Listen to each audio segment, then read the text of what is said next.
നമ്മൾ ഒരുപാട് സ്നേഹിക്കുന്ന ഒരു വ്യക്തി, നമ്മൾ ജീവന് തുല്യം, നമ്മുടെ മനസ്സിൽ ദൈവതുല്യം കാണുന്നൊരു വ്യക്തി നമ്മൾ ചതിച്ചെന്ന് വിചാരിക്കും.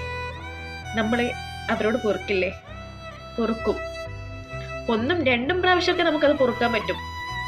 വീണ്ടും നമ്മൾ അറിയാതെ അവർ വീണ്ടും അങ്ങനെ ചെയ്യുന്നു എന്നറിയുമ്പോൾ ഉണ്ടാകുന്നൊരു മാനസികാവസ്ഥ ഉണ്ടല്ലോ, അത് അനുഭവിച്ചവർക്ക് നല്ല പോലെ അറിയാം എത്രമാത്രം പെയിൻഫുൾ ആണെന്ന്. ഒരു പെണ്ണ് ഭൂമിയോളം ക്ഷമിക്കും, അത് കഴിഞ്ഞാൽ അവളുടെ മനസ്സ് കല്ലാകും.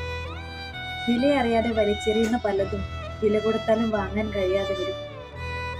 നമ്മുടെ കയ്യിലുള്ളതിന്റെ വില മനസ്സിലാകാൻ മറ്റൊന്ന് തേടി പോകുമ്പോൾ നേടിയതിനൊന്നും പഴയതിന്റെ മൂല്യമുണ്ടാവില്ല.